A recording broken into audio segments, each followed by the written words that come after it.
Descubrimientos asombrosos presenta.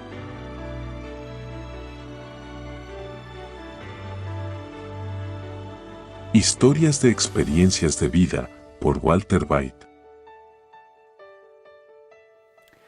Ahora quiero contarte la historia de nuestra primera campaña. ¿Conocen al hombrecito?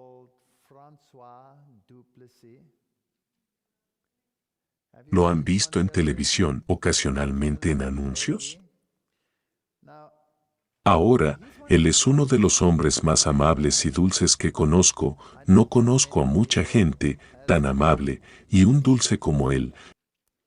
Nunca jamás, en 26 años, le oí decir nada malo o negativo sobre cualquier otra persona. Si alguien era malo con él, yo iba y le decía, ¿cómo se atreven a hablarte así? Y luego diría, aunque fuera el sumo sacerdote, diría, mi sumo sacerdote no me ha hecho azotar todavía. Así que él siempre tiene una palabra amable, incluso en las peores circunstancias. Y la primera vez que tuvimos una campaña en un pequeño pueblo llamado Pablo. Ahora yo era nuevo en esto, salía del ateísmo. Y ahora yo estaba en el otro lado de este juego de guerra, y creo que Dios quería que yo entendiera que hay principados y potestades que están trabajando detrás de las escenas en esta guerra. Así que tenía que conducir todas las noches, después del trabajo, trabajaba en la universidad y tomamos parte en esta campaña evangelística. Y eran conferencias nocturnas en esta ciudad y tuvimos que conducir unos 50 kilómetros de ida y 50 kilómetros de vuelta, tal vez un poco menos, tal vez 35 aproximadamente. Y yo conducía a esta ciudad y tuvimos un doble ataque o un doble acercamiento. Él comenzó en una sala con el viejo mensaje adventista. Los hombres muertos cuentan historias. Se trata del enfoque arqueológico. Y una semana o dos más tarde, yo iba a empezar con un seminario de salud. Y así que queríamos invitar a la gente a esta iglesia. Ahora, antes de empezar, en esta iglesia, solo había unos 4 miembros activos. Por eso queríamos hacer una campaña. Entonces, y había unos 20, también, desertores, que nunca más vinieron a la iglesia, y así que tuvimos que preparar primero esta iglesia. Pero no querían participar en la evangelización, lo tuvieron, y los inconversos eran personas difíciles. Uno de ellos era una señora que estaba casada con un no adventista, y cada vez que alguien fue a visitarlos de la iglesia, él lanzaba cosas a ellos, piedras y ladrillos, y una vez que estaba sentado en el techo y un pastor llegó y le visitó, arrancó las tejas del tejado para tirárselas al pastor. Es un lugar difícil, un lugar muy difícil para empezar. Y cuando conduje allí por las tardes y me dirigí de nuevo, entre las ciudades en el medio de la nada, mi coche se paraba. ¿Ya os he contado esta historia antes? Mi coche se paraba y todas las luces se apagaban y no pasaba nada. Y entonces oraba porque es tarde en la noche, no se puede ir a ninguna parte, no hay manera de que usted pueda caminar, es solo oscuridad por todas partes. Y esperaba 20 minutos, a veces media hora, a veces una hora, con la esperanza de que pasara algún coche y me dijera que ¿tienes algún problema? Y entonces se me encendían las luces y conducía a casa. Y cada noche, cuando llegaba a ese lugar en particular, exactamente el mismo lugar, ocurría lo mismo. La misma cosa sucedería, y esto sucedió noche, cada noche, cada noche. Y tuvimos una experiencia horrenda una vez que volvíamos de la iglesia, era un sábado. mi esposa y yo y los niños en el coche, y llegamos a este lugar y me di cuenta de que es nuestro lugar. Es de día, así que no es tan malo, pero había un perro sentado en la carretera. Un Bull Mastiff, un perro hermoso, y estaba sentado en el carril opuesto del que yo conducía.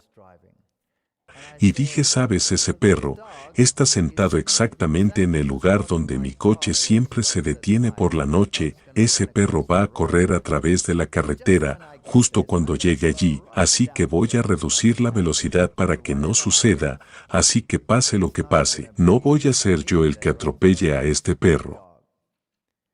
Y un gran camión, como una furgoneta, como uno de los suyos, vino de la parte delantera y el perro estaba sentado en su carril, y pensé que esta persona ahora se detendría, y al llegar al perro, él pasó por encima del perro y el perro quedó en pedazos.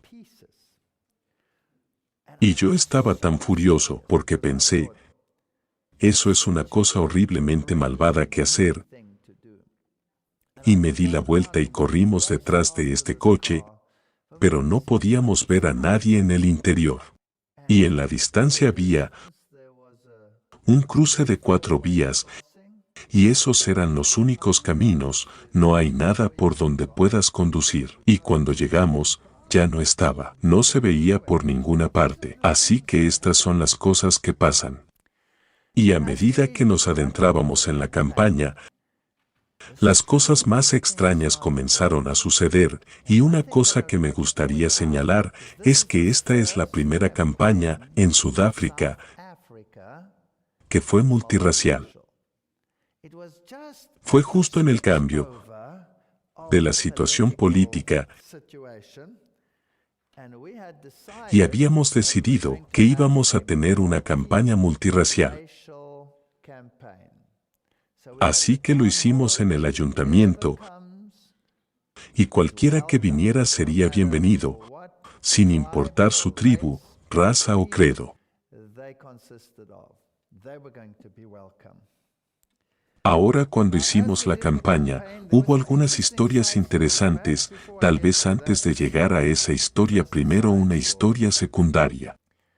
Un hombre vino a las conferencias de Francois, yo no había empezado todavía, y se interesó, y empezó a ver estas verdades, y eventualmente decidió que esta es la verdad, quiero seguir esta verdad, y se fue a casa y le dijo a su esposa, quiero seguir esta verdad. Y su mujer se puso furiosa, estaba totalmente en contra, y entonces él quiso que Francois fuera a visitarla, para explicarle a su esposa de qué se trataba todo esto, y él fue, así que ella les llevó té, y cuando llevó el té, lo puso en el suelo, en la entrada casi en el pasillo, lo puso en el suelo, y le dijo a Francois, si eres de la iglesia adventista del séptimo día, puedes venir y beber tu té como un perro en el suelo, no te serviré.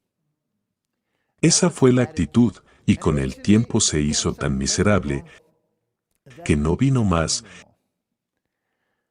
Y entonces poco tiempo después empecé con los mensajes de salud en otro lugar, y ella asistió a esas conferencias, vino a las conferencias y escuchó y aceptó la verdad. Y entonces ella fue a casa con su marido, y ella dice, estoy tan emocionada, he descubierto que tú estabas en lo cierto todo el tiempo, esta es la verdad, tenemos que ir a esta iglesia, y el marido dice, si vas a esa iglesia, termino contigo, te echo de la casa, tú me lo impediste, yo te lo impediré.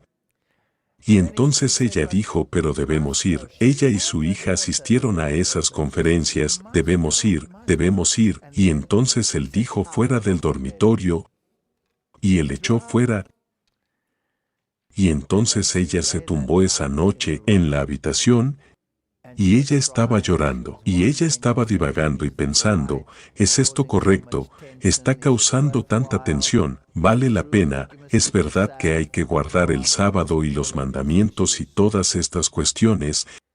Y entonces oyó una voz que la llamaba por su nombre y pensó: a mi marido ha cambiado de opinión y fue al dormitorio. Pero él estaba roncando. Así que ella volvió a la habitación y se sentó, y escuchó su nombre y dijo: ¿quién me está llamando a estas horas de la noche?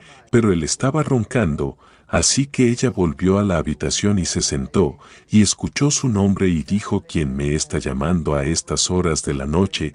Y fue a mirar. Había alguien en la ventana, quizás algún miembro de la familia tenía problemas o algo. No había nada. Y se sentó de nuevo, y escuchó, y entonces escuchó su nombre de nuevo, y entonces dijo sí, y entonces, como en una visión, ella vio 2 tablas de piedra bajar ante ella, y la voz dijo: guarda los mandamientos de Dios.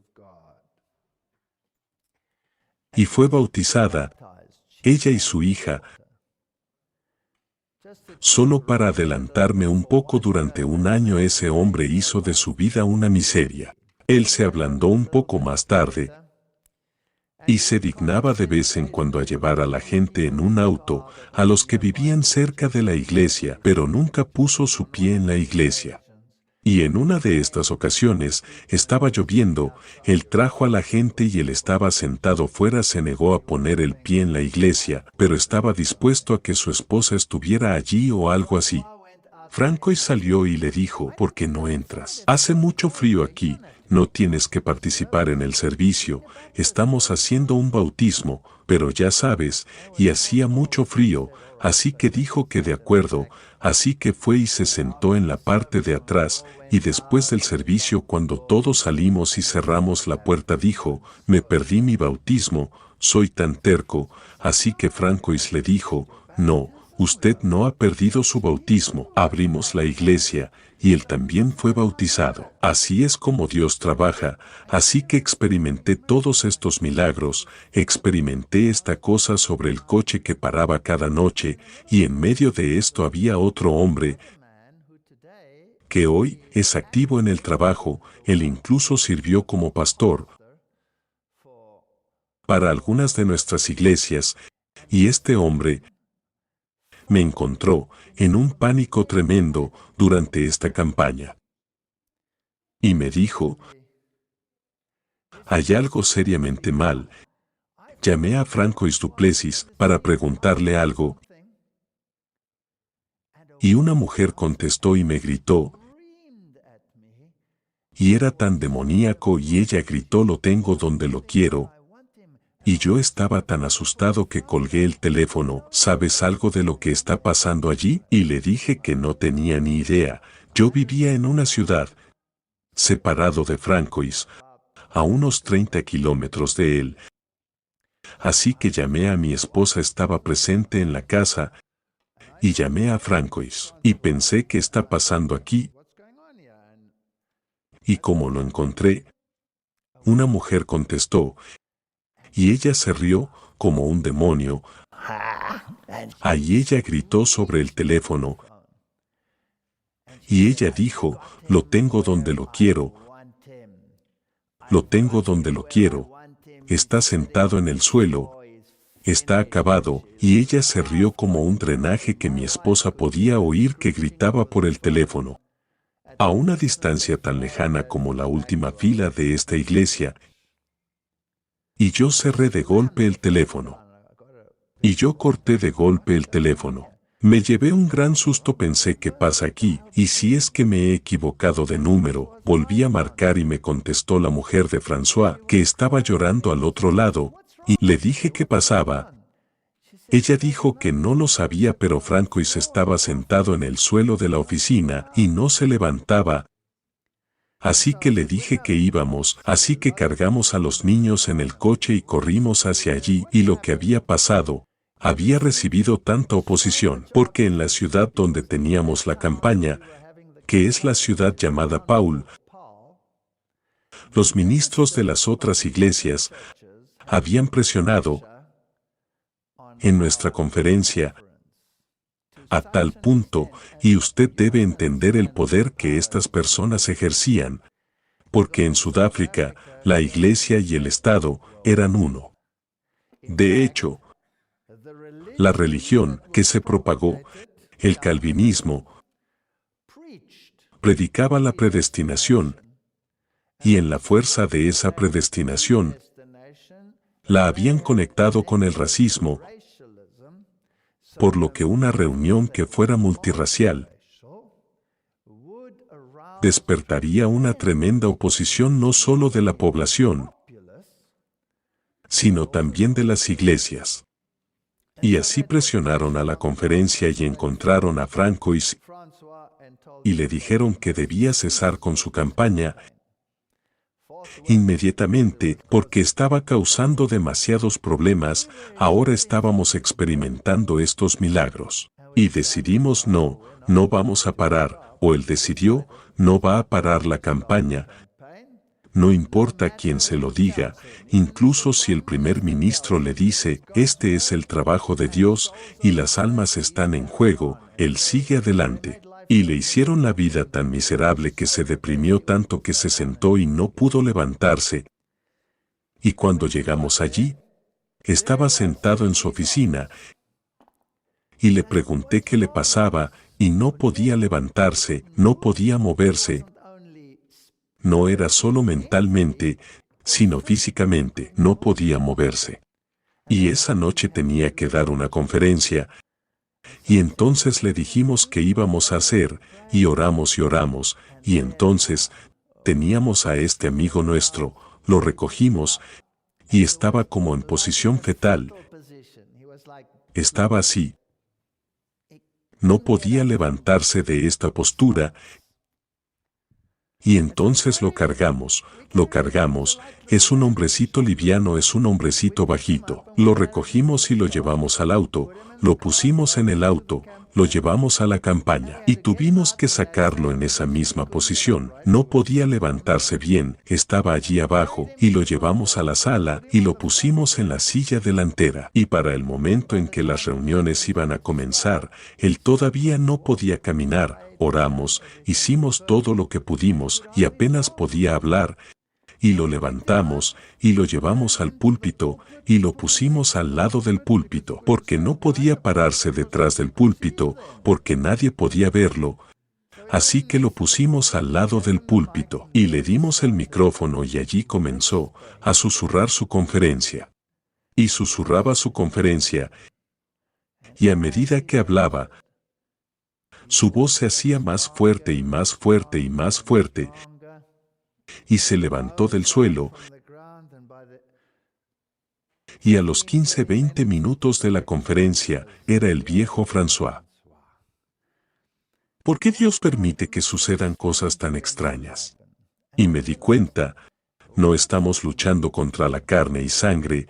Estos son problemas reales, aquí hay demonios reales que están trabajando detrás de la escena para contrarrestar el trabajo de Dios. Ese vehículo que se detuvo, ese auto que vino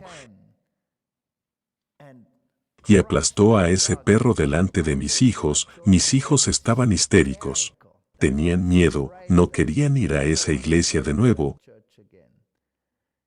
Y el diablo hizo todo en su poder para evitar que vayamos a esa iglesia, en esas reuniones. Pero iba a ser aún más fascinante, porque cuando la campaña finalmente llegó a su fin, había más de 60 personas que habían tomado la decisión para unirse a la Iglesia Adventista del Séptimo Día. Ahora debes entender, el clima en África, el odio contra cualquier cosa que no fuera la Iglesia del Estado, era increíble. Si un adventista del séptimo día vivía en un pueblo y fallecía, entonces no se le permitía ser enterrado en los cementerios de la ciudad, tenía que ser enterrado afuera en algún lugar como un indigente. Porque la iglesia reformada holandesa, no permitiría que un sectario tan violento y vicioso fuera enterrado en los patios de su iglesia o en el cementerio público. y la palabra de los ministros era ley. Así que aquí más de 60 personas vienen a esta iglesia, pero es la primera iglesia multirracial en el país, la primera. Esto creó mucha tensión porque la gente que aceptó la iglesia, algunos eran blancos y otros no.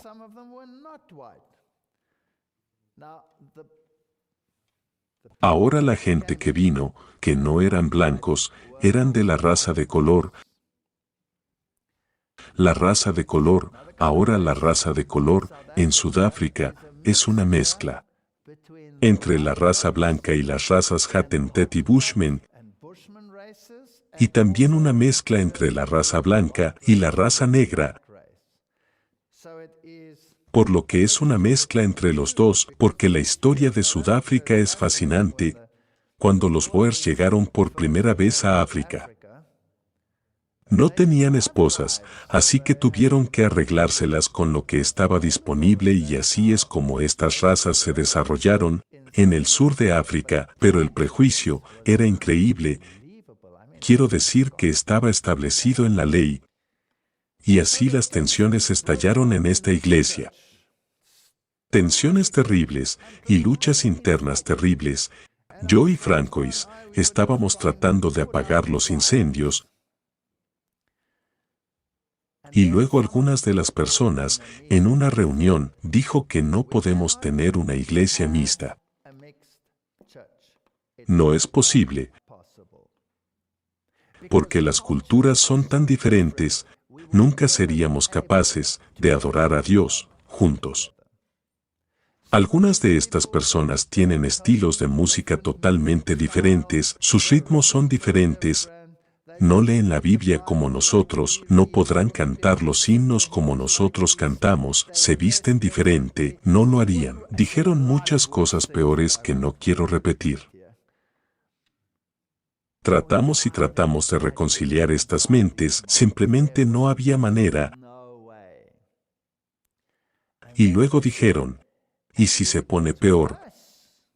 Y la gente negra vienen a esta iglesia, entonces será desastre total, porque entonces lo tienes aún más. Y mencionaron todas estas cosas de nuevo. No todos eran así, pero había un grupo duro de personas que habían entrado, que querían la verdad, querían el sábado, querían todas esas cosas, pero no querían toda nación, tribu, lengua y pueblo. Eso no era aceptable.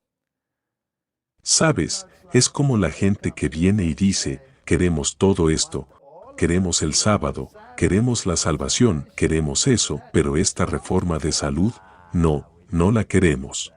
No tenemos la misma cosa, usted sabe que somos muy selectivos en lo que aceptamos y lo que no aceptamos.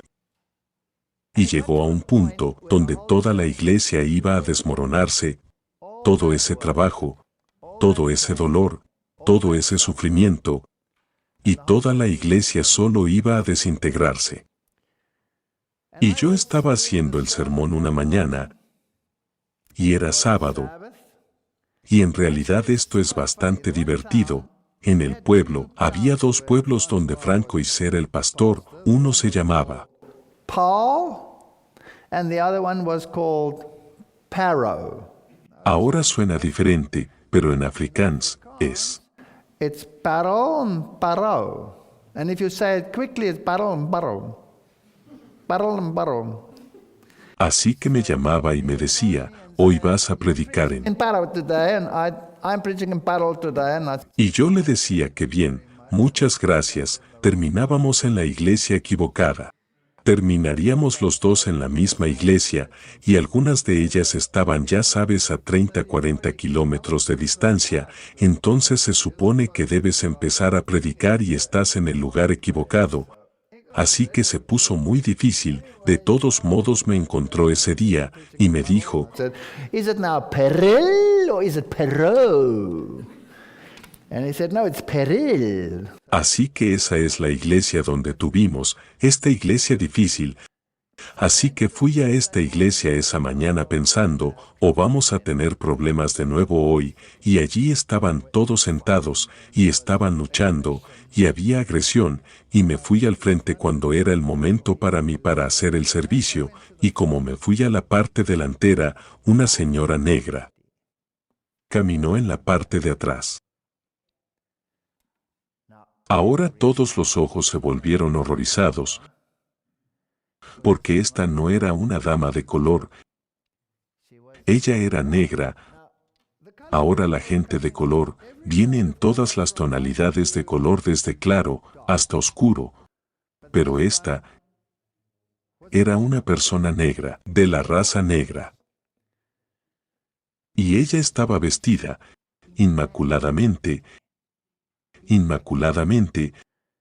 Mi esposa recordaría el vestido mejor que yo, pero cada ojo hizo esto. Y se podía ver el pelo levantarse en algunas cabezas de la multitud, y ella fue y se sentó relativamente cerca de allí, y mi esposa estaba detrás de ella, observándola. Y entonces, como el primer himno se mencionó, ella se levantó con todos los demás, y sin un himnario, cantó maravillosamente, y su voz sonó a través de la audiencia. Y pensamos, esto es extraño, porque estas personas habían dicho que nunca van a ser capaces de cantar nuestros himnos como nosotros. Tienen una cultura totalmente diferente, tendríamos que enseñarles a cantar los himnos. Y ella ni siquiera tenía un himnario, y ella lo cantó maravillosamente, y ella tenía una Biblia en su mano, y yo estaba predicando cuando hice el sermón, cuando mencioné un texto de la Biblia, ella lo tenía. Y entonces, ella hizo todo lo que ellos dijeron que no pasaría. Estaba inmaculadamente vestida.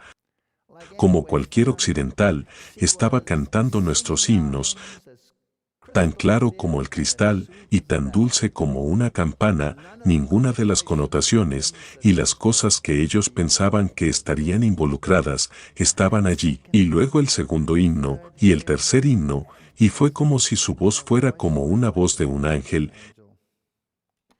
Y yo estaba fascinado con ella, y me quedé mirándola, y yo pensé, Dios, enviaste a una persona para destruir los conflictos de esta gente.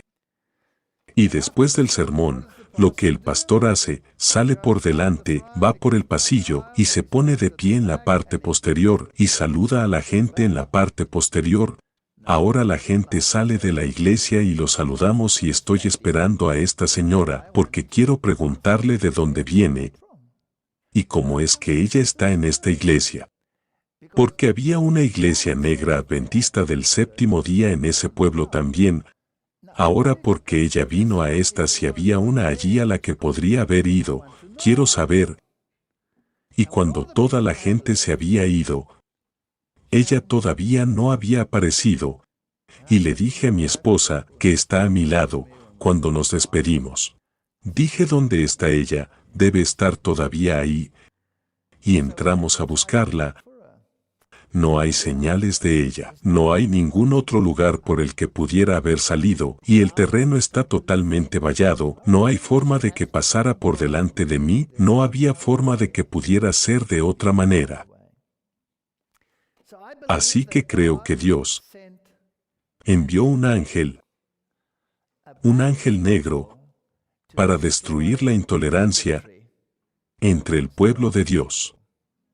Y no fue mucho tiempo, fue solo 2 semanas más o menos, y todos los alborotadores se habían ido. Era alrededor de 10 de ellos, se negaron a permanecer en una iglesia que era multirracial. Así es como la primera iglesia multirracial comenzó en Sudáfrica. Y qué privilegio servir a un Dios que en los eventos finales de la historia de esta tierra quiere unir cada raza, tribu y pueblo y crear una nación bajo Dios que lo ama y guarda sus mandamientos, y eso es lo que deseo para todos ustedes, que puedan entender que esto no es solo un mensaje que tenemos. Este es un mensaje de separación. Este es un llamado a la humanidad a dejar de lado todas estas diferencias y los conflictos y para reunirse bajo una bandera, y la Biblia dice, se unieron a la ley de Dios. Y si guardas la ley de Dios, entonces amarás a tu prójimo como a ti mismo, y ya no buscarás un lugar de supremacía. Pero aprendí algo más y que ha causado un poco de conflicto. Escucha a Dios antes de escuchar al hombre.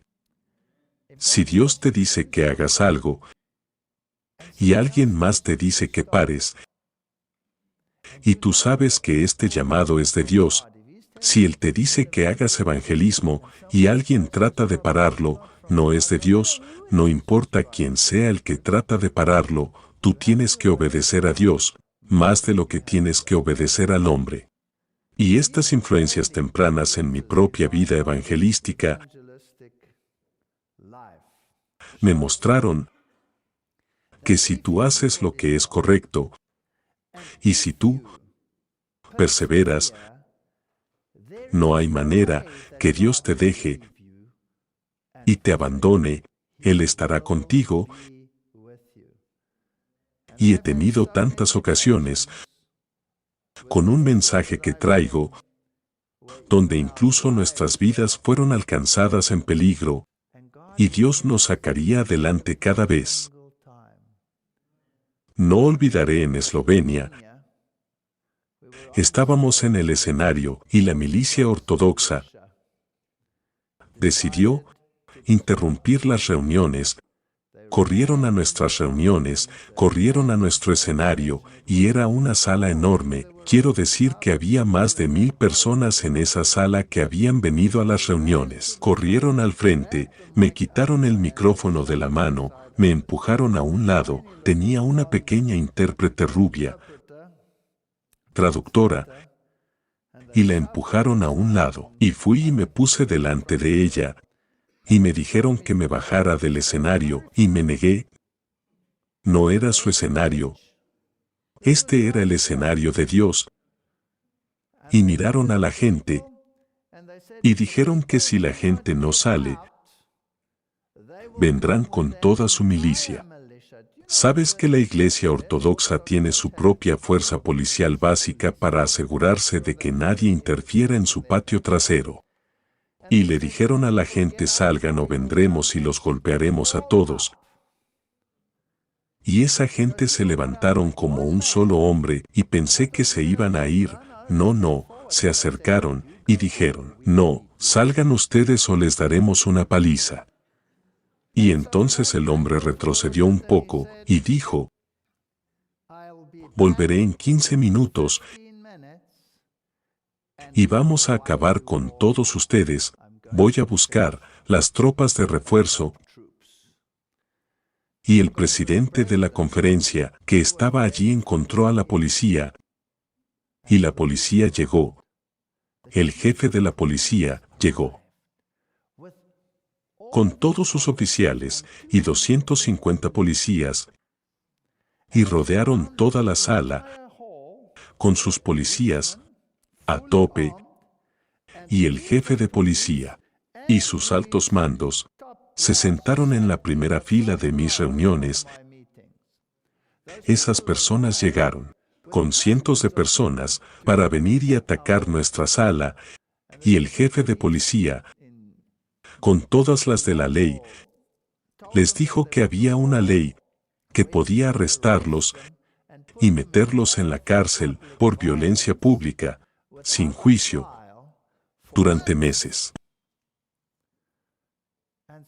Y así no nos atacaron, y yo hice toda esa campaña bajo protección policial. Y eso me enseñó algo más. Si tienes una audiencia demasiado pequeña, Dios ampliará. Así que en esta batalla, permanezcamos fieles y prediquemos el mensaje. He aprendido algo más, y es que el diablo siempre hará la guerra. Si predicas la verdad de Dios, siempre estarás en guerra. Pero tienes que aprender a aceptar el hecho de que no tienes ninguna influencia sobre él, ningún control sobre él. Tienes que seguir adelante y dejarle las consecuencias a él. Y él no te dejará ni te abandonará. Recuerdo que estábamos haciendo esta campaña, y yo estaba haciendo una campaña en Ciudad del Cabo, y yo estaba viviendo en una ciudad llamada Somerset West, y durante esa campaña, un prominente evangelista, en realidad, llegaron a la verdad. Toda su familia llegaron a la verdad. Pero el diablo era tan malo y trató de hacer que sea imposible para mí para hacer esa campaña. Y normalmente en esas circunstancias no me ataca directamente, ataca a mi mujer o ataca a mi familia. Así que mi mujer tuvo una operación y le preguntamos al médico sobre ciertas cosas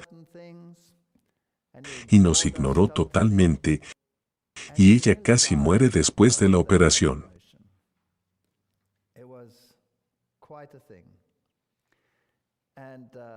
Y esa noche ella estaba en casa y yo tenía la campaña en marcha. Y el médico vino y dijo que tenía que correr al hospital. Ella no cree que va a sobrevivir.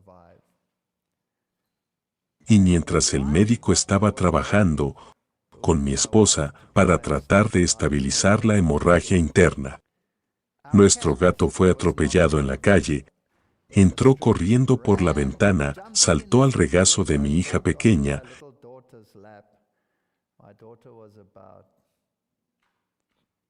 Mi hija tenía unos 6 o 7 años y el gato murió en su regazo, así que tenía una hija histérica en una habitación, una mujer moribunda en la otra habitación. Tuve que salir corriendo al hospital, llevar a mi mujer al hospital. La operaron de urgencia. Consiguieron salvarle la vida, estaba en cuidados intensivos, y le dije, voy a cancelar mi reunión de esta noche, porque tengo que estar contigo, y ella dijo, no, irás. Y yo dije, no puedo ir, no iré. Ella dijo, irás, porque si esto es de Dios, entonces Dios me cuidará. El doctor me dijo, ella no estará ahí cuando regreses. Y yo dije, yo me quedo. Ella dijo, no, tú te vas. Y esa noche, ese prominente evangelista tomó su decisión. Así que esta es una batalla cuesta arriba, este no es un camino fácil de recorrer.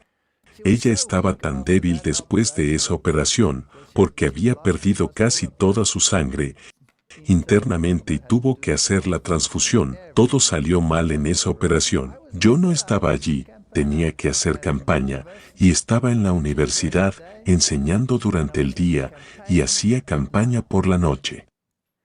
Y ella tuvo que hacer frente a estas cosas sola.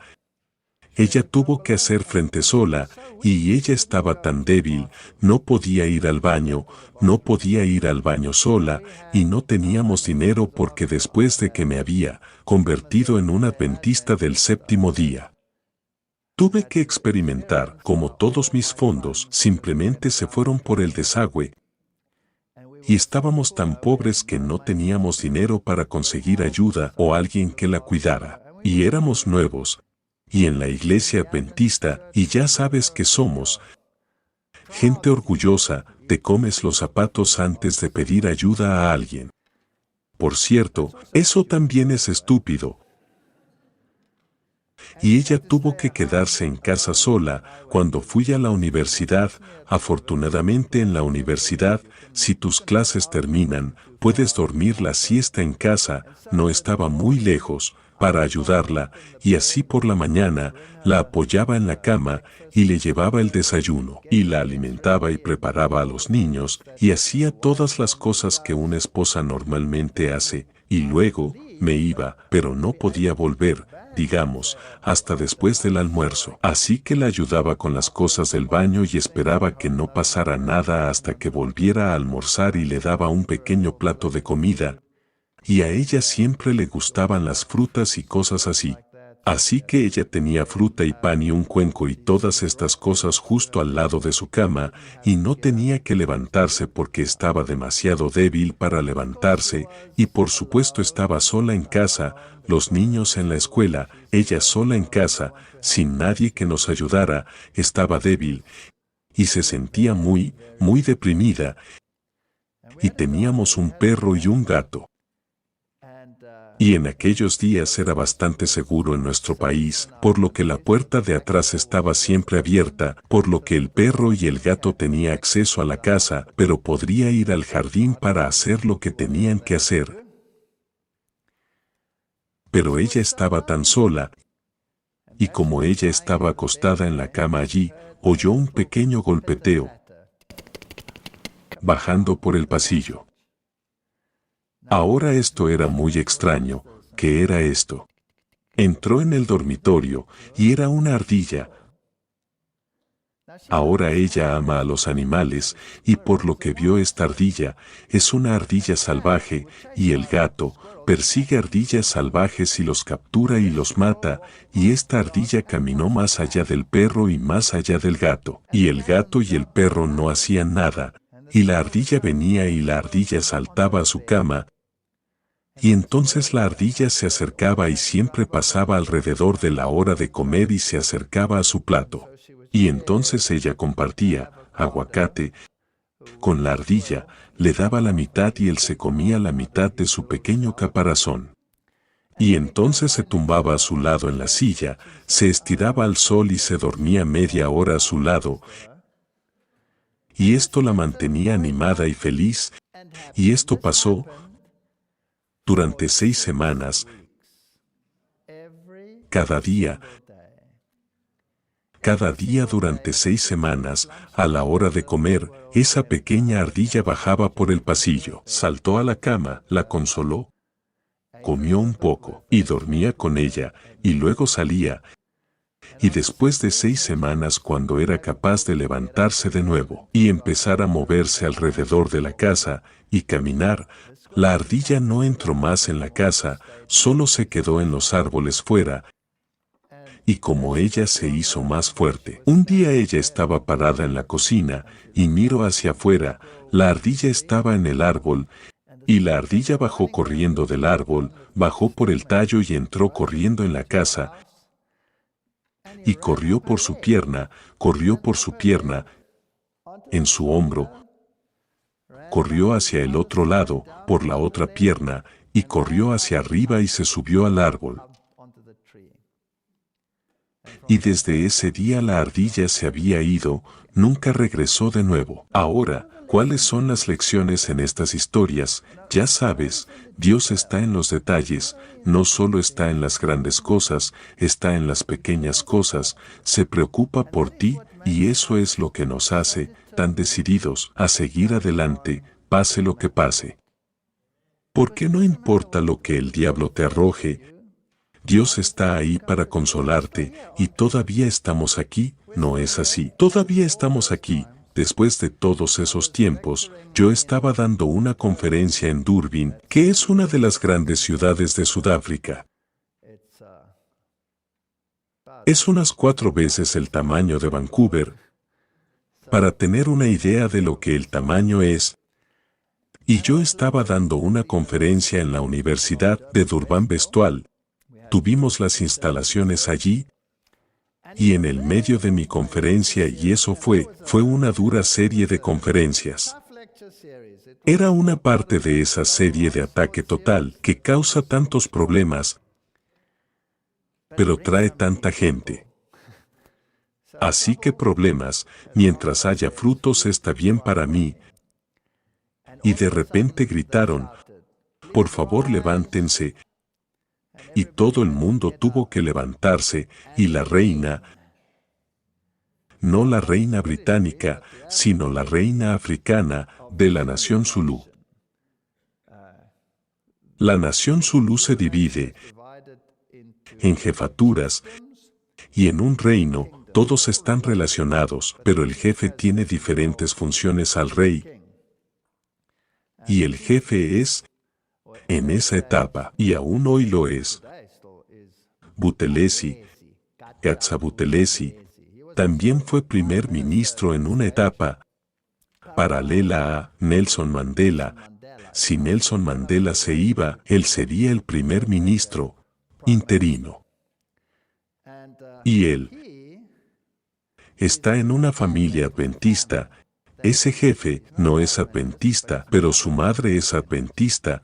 Ahora políticamente probablemente no es conveniente para él ser adventista. Pero la reina estaba casada con el rey, y la reina es una de sus 21 esposas. Deben entender que funciona como en el tiempo de Esther. Si el rey llama, y si te resistes, ese es tu fin. Tienes que aceptarlo. Eso es solo parte de ello.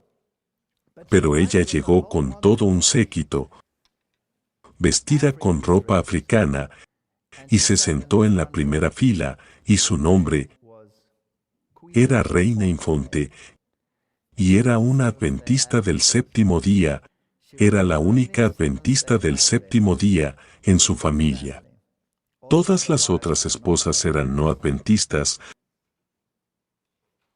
Así que empecé a dar estas conferencias y algunas de ellas tienen mucha política en ellas, como ya sabes.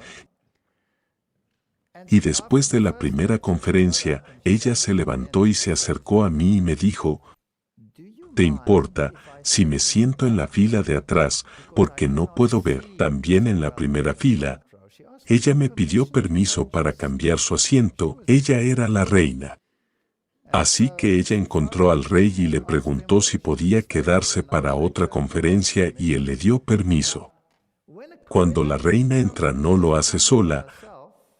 Sus guardaespaldas están allí, unos 5 o 6 guardaespaldas, miembros del Estado están siempre con ella para asegurarse de que todo está bien y correcto. Así que aquí estaba todo un séquito de altos funcionarios del gobierno en esa reunión. Y al final, ella me preguntó y dijo, este mensaje debe salir a todo el mundo, debe estar en cada televisión nacional. Porque yo estoy en la parte interior y sé que estas cosas son verdad. Y por favor envíame un juego completo de tus DVDs. Porque quiero que nuestro gobernante sepan de qué se trata todo esto. Se lo enviamos, pero a partir de entonces estás trabajando con funcionarios públicos, así que si ella realmente lo recibió o no, no lo sé, pero sí sé que desde entonces he tenido ocasión de hablar con el jefe de policía. He tenido ocasión de hablar con muy altos funcionarios del gobierno. También sé que este mensaje se encuentra en los más altos niveles de los gobiernos del mundo. Está en los niveles más altos de las embajadas del mundo. Ellos tienen expedientes sobre este mensaje. En los niveles más altos en el ejército, incluso los soldados en Irak. Miren estos mensajes. No subestimen a Dios. Y como Él trabaja, gracias. Gracias por ver este video. Para suscribirte, haz clic aquí. Cuando aparezca la campana, haga clic y recibirá notificaciones. Para ver el próximo, haga clic aquí. Gracias de nuevo, y hasta la próxima vez.